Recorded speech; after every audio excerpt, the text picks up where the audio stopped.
We live in the age of the Metroidvania. It's one of action gaming's oldest genres, but it doesn't seem like the flow of Metroid and Castlevania-inspired action platformers is going to slow down anytime soon. But of course, we wouldn't have any of those games if it weren't for Super Metroid, one of the most influential games of all time. It also happens to be a game that I know like the back of my hand, which means I am never not in the mood to recomplete this bad boy. It's time to escape from the surface of a hostile planet and save alien life once again when I recomplete Super Metroid for the Super Nintendo Entertainment System. Yes!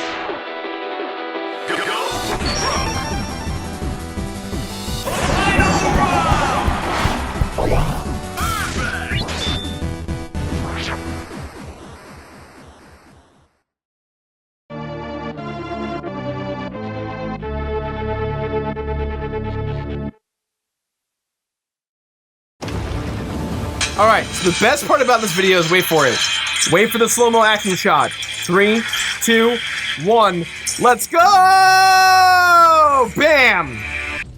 Guys, today's video is once again sponsored by Raid Shadow Legends. They've actually sponsored the show several times in the past, and they're sponsoring us once again to talk about their game. Raid Shadow Legends combines elements from RPGs mixed in with strategy games. Choose over a range of over 400 champions to not only collect, but to customize to your heart's content. Raid Shadow Legends is a free-to-play mobile game available on iOS and Android devices. You'll encounter insane crazy battles and events that'll keep you going for hours on end. Raid Shadow Legends has a massive user base, so if you want to join in, now's the time. And the game is constantly being updated with one big patch coming soon in the future. So if you want to play Raid Shadow Legends today, sign up using my creator link, and if you sign up today, you'll get 50,000 silver as well as one free epic champion. Once again, a big thank you to Raid Shadow Legends for sponsoring today's episode of The Completionist. Thanks for watching and enjoy the show.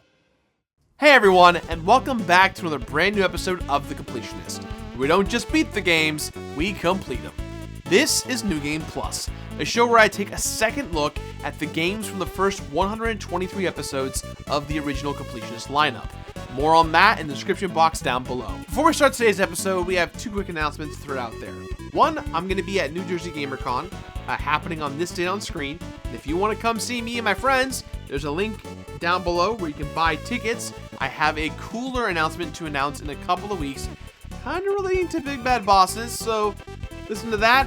Come see me at New Jersey GamerCon. See me at New Jersey GamerCon. It's going to be a blast. I'll see you guys then. The second thing is that I am doing a tour. I am doing a one-man tour called The Completionist Legacy. It's about my life before YouTube, how I ended up doing what I do, and it's funny, it's sad, it's going to be an interesting time, I promise. Right now, I'm only doing 2 shows. One is happening on August 2nd in New Jersey, Asbury Park specifically, and the other is on August 4th. I'm going to be at the Moroccan in Los Angeles, California. So yeah, come check out the shows. Links for those are also in the description box down below. If you want to see the shows, it means a lot to me. Come out, say hello. We're going to have a good old time. It's really hard to talk about Super Metroid at this point in my career because there's been so many times where I've guest starred with other YouTubers on their channels, or I've done it on Super Beer Bros, my Let's Play channel, where I've beaten the game randomized. I did a Link to the Past cross Super Metroid randomizer. I've even done Super Metroid Rotated. I know this game inside and out, and it's one of the first episodes we covered here on the show. It actually got me my stardom on screwattack.com back when that was still a thing. So I guess what I'm saying is I love Super Metroid, so I'm going to love it again for like the 19,000th time, because I complete this game almost every week. So with that said, let's do it one more time.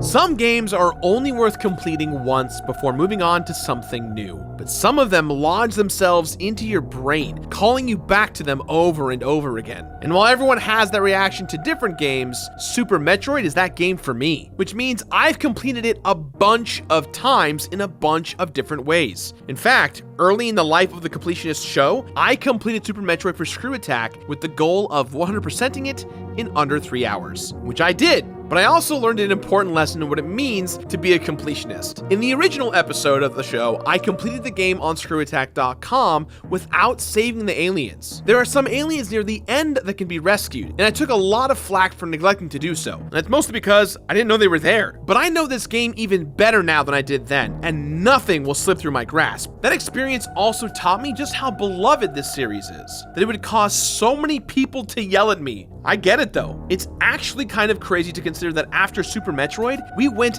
8 years without a Metroid game due to the lack of sales. But between Smash Brothers and the Metroid Prime series from the 2000s, Samus has reclaimed her place as the video game icon that she's always been in my heart. When it comes to item completion, Super Metroid is all about getting everything. So naturally, I'll have to get 100% of the items in this game. This will not be a problem considering I am an expert in this game. When it comes to Super Metroid, there are 3 total endings, some of which will take longer to complete than others. I do want to point out that item completion does not affect the endings. Only meeting the time requirements does. But either way, we gotta be 100% boys up in this. Although, one of the endings requires you to take longer than 10 hours to complete the game. And I know it so well that it might take more effort to spend that much time wandering around than it will to beat the game quickly. But that longer playthrough will at least give me a chance to mess around with the various ways to sequence break the game. Let's get weird, baby. And last, of course, I'm gonna rescue the aliens during the escape sequence at the very end. I solemnly swear that those little alien babies will make it home safe and sound. Please don't get mad at me again, internet. I don't think I can take it.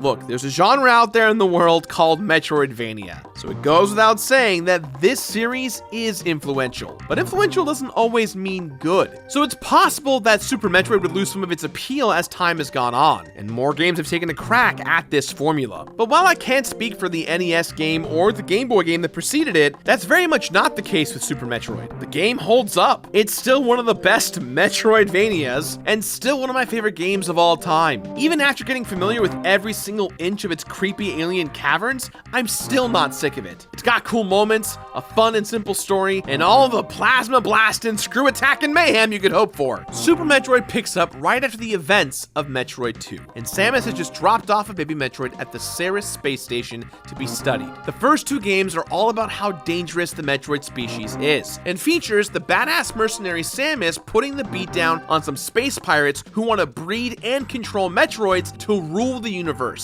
Not cool, space pirates. Not cool. So it seems like Samus's mission is over, but after leaving Ceres station, she immediately gets a distress call from them. And if you've ever gotten a call from a place you just left, you know that pretty much it's never a good thing. And sure enough, the space pirates are back, including their leader, Ridley, who is basically a pterodactyl cranked up to 11. There's a reason that dude's an iconic villain. So when he flees with the baby Metroid to the surface of the planet Zebes, where the first game took place, Samus has no choice but to follow him, get the Metroid baby back, and make her stance against space piracy even clearer this time. Her stance is that it's bad, you guys. Don't be a space pirate, kids. Yeah, I know it sounds super cool and all, but still, don't do it. The narrative here isn't hugely complex, but it's filled with fun little details and moments. Ridley and Mother Brain are still memorable villains to this day, and even though the game returns to the same planet from the first game, it brings in a bunch of new locations on Zebes that set it apart. Everything about it is a classic.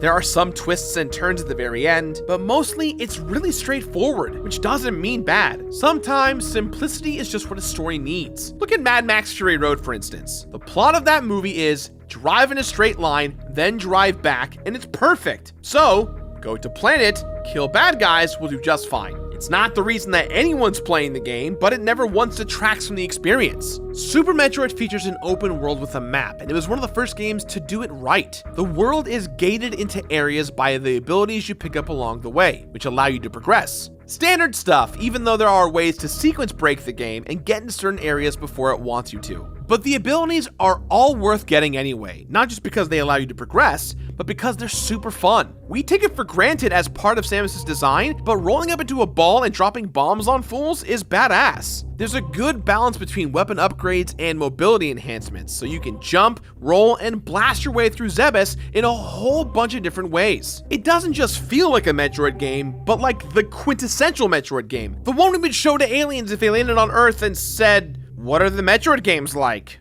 For some reason. This goes for the areas too. There are a variety of environments, and every zone feels like it was designed with care. While Super Metroid can't live up to the visuals of some of the modern Metroidvanias, it set a standard for designing this sort of world that most of the other games are still trying to live up to. And that design works with the music to create a really ominous outer space vibe that emphasizes how lonely and scary space really is. The score even incorporates a chorus, and everyone knows there's nothing creepier than a chorus. Well, except for a chorus of children. That's how you know something really is scary. But my point is that this game puts a lot of effort into its vibe and atmosphere. And while it's harder to notice that when you're blasting through the game in under 3 hours, it definitely had an impact on me when I first played it. The world of Super Metroid is gross and weird, and I mean that in a good way. Like, for example, the bosses. They're not only huge, but the design immediately unsettles you before the fight even starts. Let's take a look at Crocomire, one of my favorite boss fights. Just look at this guy. What's wrong with him? If it wasn't my job to kick his ass, I'd want to stop for a chat and make sure he's okay. My favorite fight has got to be the one with Dragon, who looks like a dragon that got genetically spliced into a rotten cucumber. I love that you have options in this fight. If you don't feel like doing it the old-fashioned way, you can use electricity from a nearby turret to finish him off quickly. This is great if you're trying to blow through the game as fast as possible. And as someone who's played this game a lot of times, I do not have the time for this guy's shenanigans. And while that's something that's built into the game, I was also able to cut down time with some sequence breaking insanity. So just a general thing, I am obsessed with speedrunning this game. I watch speedrunners all the time, I look at the strats, I do randomizers all the time. And one of the things I taught myself was the mock ball trick. The mock ball trick essentially makes you turn into a ball and maintain your speed so you can sequence break some parts of the game early and get a bunch of power-ups, meaning you don't need the super dash early on to get some of these things. But skipping the upgrades does cut down on your options, and this game gives you plenty of options. While I enjoy messing with the recommended order just to mix things up and make the game more exciting for myself, if you're someone who hasn't played this game dozens and dozens of times, there's plenty to keep you entertained. Like missiles! Everyone likes missiles! And if you like turning into a ball, just wait until you can turn into a ball that can jump. It all just feels right. And even though there were no Metroid games for 8 years after this one, I still think this is the game that cemented Metroid's place in gaming culture and set the standard for Metroidvanias. Yes, Castlevania is the other half of that equation, but I still feel like a lot of that genre's development can be traced back to this game specifically, including speedruns, which are a piece of cake here if you know the game as well as I do. As previously mentioned, there are 3 different end screens for finishing the game under 3 hours, finishing the game between 3 to 10 hours, and another for taking longer than 10 hours. So for those playthroughs, I messed around a little bit, but there wasn't enough to kill that much time, so I mostly just let the game kind of just sit there. But on all 3 playthroughs, I made sure to get all the items and rescue the aliens at the very end, because I'm still haunted by the specter of my past mistakes. Even with all of this, it probably won't be long again before I play Super Metroid. I literally played this game once a week, usually randomized or rotated or both. Hell, I'll even play the Link to the Past Cross Super Metroid randomizer, where you have to complete both of those games and the items are cross-randomized for both. When a game's this good, it just keeps pulling you back in again and again.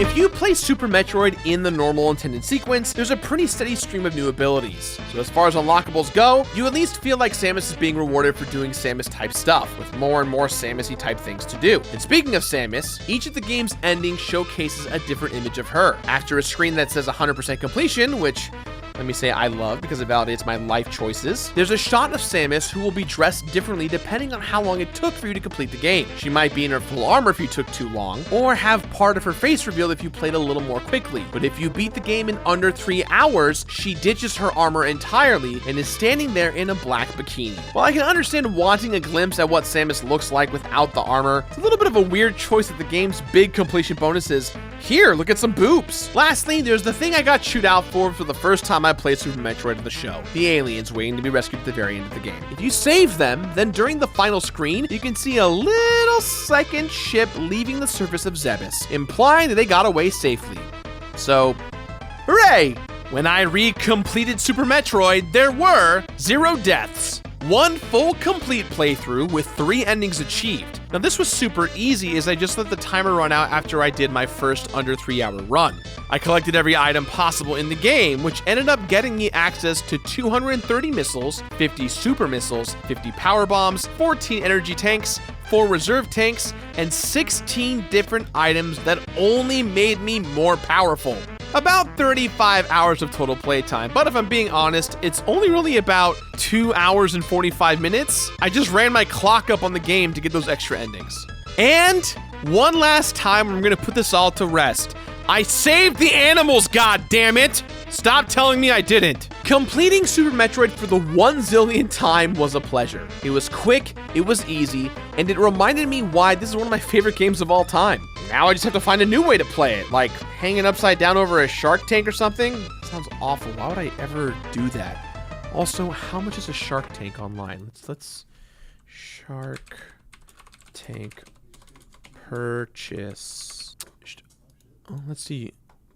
You can't buy one unless you're like an aquarium, it looks like. I can buy a bunch of Shark Tank gear, but not an actual Shark Tank.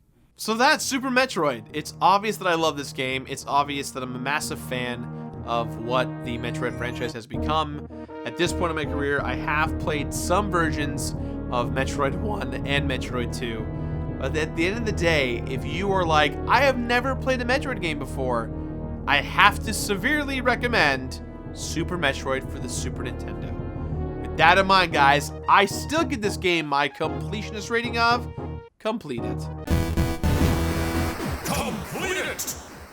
That's all the time we have for today, guys, so please, as always, let me know what you thought about today's episode somewhere on the internet. Again, come to New Jersey GamerCon, come to the Completionist Legacy Live Tour. It's happening.